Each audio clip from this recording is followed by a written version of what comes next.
trasladar, en este caso como ministro de Política Territorial y Memoria Democrática, que hoy el Consejo de Ministros ha aprobado 2 reales decretos y un acuerdo que tienen que ver con los actos de conmemoración de los 50 años de libertad que vamos a celebrar a lo largo del año 2025. El primero de los reales decretos es el nombramiento de la comisionada, la persona que va a encabezar ese equipo humano, que no es otra persona que Carmina Gustrán Loscos, a la que conocerán mañana, pues participará junto al presidente del Gobierno de España, Pedro Sánchez, en el acto que va a trasladar todo lo que vamos a hacer en el año 2025. Es historiadora, experta en conocimiento de la España contemporánea, que ha trabajado con distintas universidades de nuestro país y también fuera de nuestras fronteras, y que además de su conocimiento académico tiene experiencia como gestión cultural en distintas administraciones con distintos gobiernos. Estuvo, por ejemplo, en el Ayuntamiento de Madrid con Almeida de alcalde o en el Ministerio de Cultura siendo presidente del Gobierno Mariano Rajoy. Junto a ello tenemos un segundo Real Decreto, que es la aprobación del comisionado, toda la estructura funcionarial y también personal que tendrá la comisionada a su disposición, entre ellos un comité científico plural de personas diversas que expondrán también cuáles son los mecanismos y los actos para desarrollar todo ello en el año 2025. Y por último, un acuerdo que es la creación de la Comisión Interministerial, en la que junto a los subsecretarios de todos los ministerios pues coordinaremos también el trabajo de los 50 años de España en libertad. Mañana, como saben, se va a presentar en el Museo Nacional Reina Sofía, por parte del presidente del Gobierno, un conjunto de actos que se va a escalonar en todos los meses, empezando por el mes de enero del año 2025, en el que tendremos exposiciones, labores pedagógicas, concursos de ideas, también audiovisuales, un conjunto importante de actos que no me gustaría a mí adelantar. Mañana es el día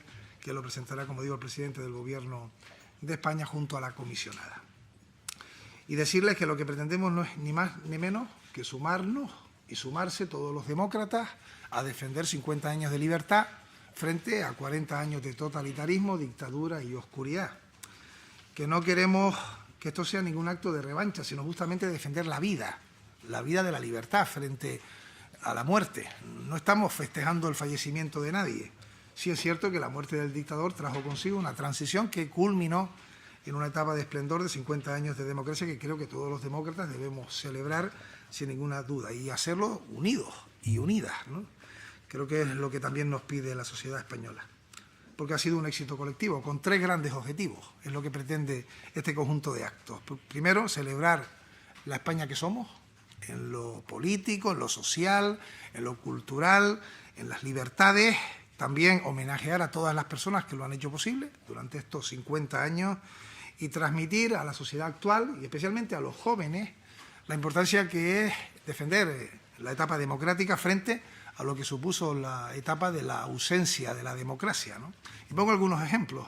Podrán ustedes sumar los que ustedes consideren, pero ahora podemos votar y elegir a nuestros concejales, alcaldes, diputados cada 4 años de manera libre, ¿no?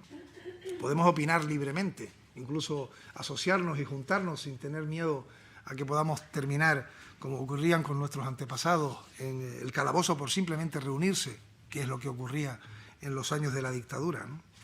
Las mujeres han podido recuperar sus derechos, que muchos de ellos fueron cercenados durante las 4 décadas de la dictadura y que habían sido logrados en la etapa democrática anterior. Por ejemplo, que las madres, como ocurre hoy, tengan los mismos derechos que los padres. No fue así durante la dictadura. Los hijos eran del padre, del varón, que era quien luego permitía que una mujer pudiera abrir una cuenta bancaria o no, ¿no? O, por ejemplo, y termino, que las personas homosexuales hoy en este país pueden incluso casarse y tener idénticos derechos que las personas heterosexuales, ¿no? Durante la época de la dictadura podían ser trasladados, y así ocurrió, a campos de trabajo forzados, por ejemplo, en la isla de Fuerteventura, por la única situación de ser homosexuales. Y creo que esto también es importante que lo sepan de manera absolutamente objetiva, sin proselitismo, los jóvenes de nuestro país, para que, creo, podamos festejar el fin del miedo, que fue lo que ocurrió con la muerte del dictador, y el comienzo de la esperanza, que fue lo que se sembró para conseguir hoy tener esta España de todos y de todas, de democracia y de libertad. Acabar diciendo que también hoy, y a propuesta del ministro de Servicios Sociales se ha aprobado la declaración institucional con motivo del 600 aniversario de la llegada del pueblo gitano a España y se declara el año 2025 también como año del pueblo gitano en España. Nosotros para invitarlos a todos a la participación de todos estos actos en el año 2025 y, por supuesto, mañana a seguir la presencia y la presentación del presidente del Gobierno de todos los actos por 50 años de libertad. Muy bien, pues muchas gracias a los dos ministros y empezamos ahora con la ronda de preguntas.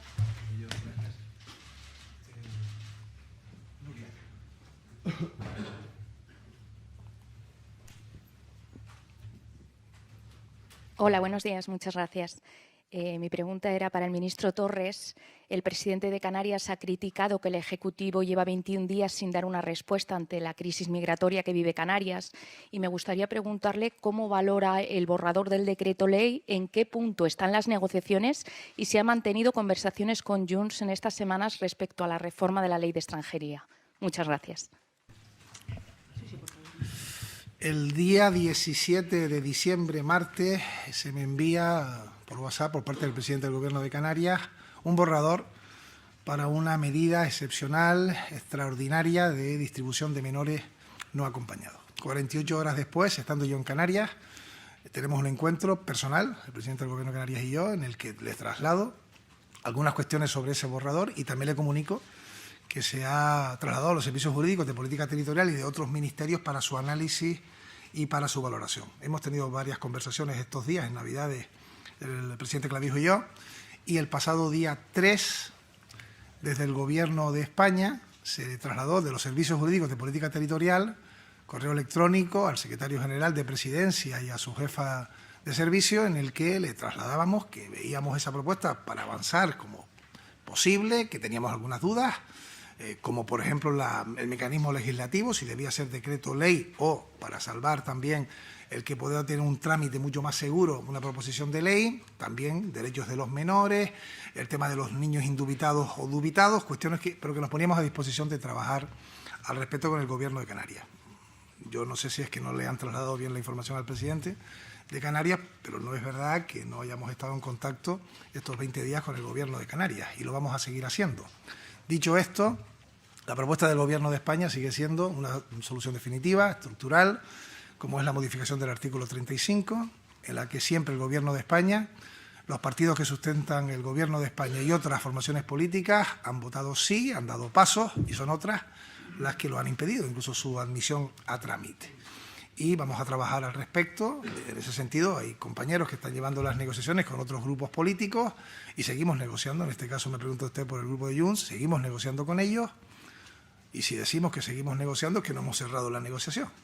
Es el señor Clavijo el que dice que tiene el apoyo de Junts.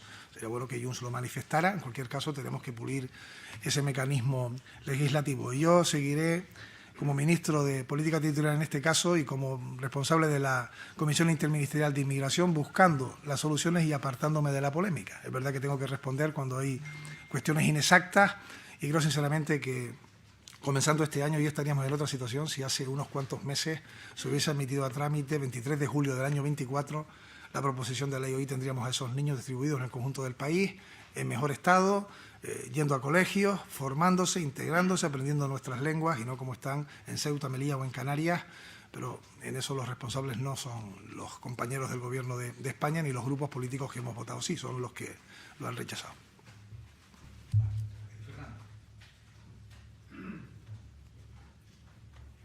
Sí, buenos días y feliz año. Primero a la ministra portavoz le quería preguntar hacerle una pregunta muy concreta y es ¿qué opina de que el fiscal general del Estado se deshiciera de su móvil al iniciarse la investigación contra él en el Tribunal Supremo? Dos, está el Gobierno y parece que va a estar más todavía en una situación muy excepcional. Yo creo que ningún gobierno ha ocurrido esto y es que hay muchos más ministros líderes regionales de su partido que nunca. Le quería preguntar si esto puede afectar a su labor dentro del gobierno y a usted en concreto, si ganara las primarias del Partido Socialista de Aragón, si cree que sería posible que siguiera como portavoz del gobierno. Y al ministro Torres le quería plantear alguna duda de lo de los actos que se inician mañana. Uno, la polémica sobre si son 50 años de libertad, porque luego la represión siguió incluso algunos años más, y cómo se puede decir 50 años de libertad en la muerte de Franco si luego no hubo libertad todavía y democracia? 2, si dado que tuvo un papel muy importante en esos 50 años y especialmente en el arranque de esos 50 años, Juan Carlos I, si está previsto algún tipo de acto de homenaje, recuerdo, de coronación de Juan Carlos I o si participará en alguno de los actos. Y por último, ¿cuál es el presupuesto total de esta iniciativa y estos actos? Gracias. Cuando tú quieras. Respondo a la parte última de las preguntas. El 20 de noviembre de 1975 fallece Francisco Franco, que era el dictador que durante 4 décadas gobernó a golpe de látigo y después de una guerra civil con un alzamiento militar ilegítimo, los designios de España durante 40 años. Y si bien tenía en su cabeza dejar todo atado y bien atado, lo que ocurrió fue otra cosa por fortuna. Lo que ocurrió fue que se pusieron los pilares fundamentales y los cimientos con una transición primera, luego con una convocatoria electoral, luego con una constitución de la España que hoy disfrutamos, en la que podemos, como dije antes, votar y defender la democracia. Sobre la polémica de que, lógicamente, una dictadura después de 4 décadas no muere el mismo día que muere su dictador, porque quedan, lógicamente, pues rejos que se mantienen durante un tiempo, también hay que decir que, y si miramos las conmemoraciones de otros países, hablamos de la Revolución de los Claveles en Portugal, hablamos de la caída del muro de Berlín en Alemania, hablamos de los actos de conmemoración de la libertad de Francia tras la Segunda Guerra Mundial o incluso de Italia, siempre se ha partido para sus homenajes, incluso con la caída de la dictadura en Grecia, justamente cuando caían los sistemas opresores. Y por tanto, hemos establecido que ese es el momento en el que tenemos que celebrar. Y creo que el verbo es el correcto, celebrar la democracia y la libertad. Eso no quita para que podamos hacer otros actos en el año 2027, en el 2028, las primeras elecciones democráticas tras la muerte de Franco, la aprobación de la Constitución. No quita una cosa que se haga lo contrario, ¿no? Y por tanto, el llamamiento que se hace desde el Gobierno de España, que lo hemos hecho desde el principio, es que nos juntemos todos para defender y todas, para defender y para preservar, ojalá que sea para siempre, la democracia y la libertad, que por supuesto no es perfecta, pero indudablemente lo que no lo es la dictadura, el totalitarismo que sufrimos durante 40 años. Por supuesto que el papel de la Casa Real fue fundamental en esos primeros años. Repito, por suerte no se quedó todo atado y bien atado, se apostó claramente por una aprobación de la Constitución y una monarquía constitucional. Y habrá, lógicamente, y de aquí también agradecemos la respuesta de la Casa Real, que va a participar en actos en este año 2025, el papel de su Majestad el Rey y de la Casa Real en su conjunto. Y no le podemos dar en estos momentos un dato de cuál es el presupuesto, es un conjunto de actos determinados, pero nos comprometemos a, en una próxima sesión, poder trasladarle esta información que usted requiere. Sobre las 2 preguntas que me hacía. Entre el ministro de Política Territorial y los presidentes, en este caso de Ceuta y Canarias, que incluso participaron en la última reunión para intentar conseguir, y fue en vano porque no fue posible el apoyo del Partido Popular, es permanente. Es que he hablado con él esta mañana, con el señor Clavijo, y por tanto a disposición de sentarnos, de seguir buscando soluciones, y si esta semana se desplaza a Madrid lo recibiremos para ver si podemos caminar, diciendo siempre que cualquier acuerdo precisa una mayoría cualificada en el Congreso de los Diputados. Porque en ocasiones me preguntan que cualquier acuerdo, sea Real Decreto Ley o proposición de ley o proyecto de ley, tiene que aprobarse en las Cortes Generales. Y con respecto a los actos, yo creo que lo importante es que mañana estén todos allí a escuchar al presidente del Gobierno, que es el que lo va a presentar. Son actos importantes, repito, durante todo el ejercicio 2025, y estoy convencido que les va a gustar, incluso abiertos a aportaciones que ahí cualquiera pueda realizar. Y sinceramente no entendemos la postura del Partido Popular y llamamos al Partido Popular a que rectifique y se sume a la defensa de la democracia. Es que el día 10 de diciembre, si no me equivoco, en el acto que celebramos después de postergarse por la Dana en la Comunidad Valenciana y en otros territorios, la presidenta de la Comunidad de Madrid, bastó que el presidente del Gobierno de España dijera que íbamos a conmemorar 50 años de libertad, automáticamente lo que hizo fue atacarlo en Twitter. Y yo la pregunta que me hago es quién que defiende la democracia está en contra de que conmemoremos 50 años de libertad. ¿Qué riesgo hay en decir que el franquismo fue una etapa totalitaria de ausencia de libertades? ¿Quién que es demócrata puede defender el franquismo o la dictadura? de 4 décadas. Y yo creo que hay que ser claros con nuestras posturas ideológicas que son distintas. Hablo, por ejemplo, de la presidenta de la Comunidad de Madrid o incluso con la ultraderecha. Pero la respuesta que esperan los españoles de nuestras intervenciones es si estamos por consolidar, defender, incluso mejorar, preservándola la democracia, o se quiere involucionar hacia los años oscuros en los que no había libertades, en los que éramos perseguidos o eran perseguidos nuestros abuelos y nuestras abuelas, porque también lo sufrieron ellas, aunque no terminaban en la cárcel, muchas de ellas sí, incluso perdiendo la vida. Y si lo que queremos para nuestros hijos y nietos es aquellos 40 años o las décadas, muchas que vengan en el futuro, ahora serán infinitas, para manifestar que con la palabra podemos decir lo que queramos a cualquiera, porque son nuestros puntos de vista, pero nunca con el miedo de que alguien, en vez de apretarnos la mano, nos apriete un gatillo. Eso es lo que tenemos que defender. Yo creo que todos deben estar en ese mismo mensaje. Sí, con respecto a las declaraciones, a mí me gustaría hacer un... Con el Gobierno de España, y va a participar en distintos actos, entre ellos también en festejar lo que supuso el periodo clave de la transición para la consolidación democrática posterior. Y circunstancias de agenda no harán que puedan estar mañana, pero ya ellos han trasladado que van a estar en actos diversos, incluso en los campos de concentración, que van a ser visitados, en las que muchos españoles y españolas fueron también recluidos tras la Segunda Guerra Mundial y en la Segunda Guerra Mundial.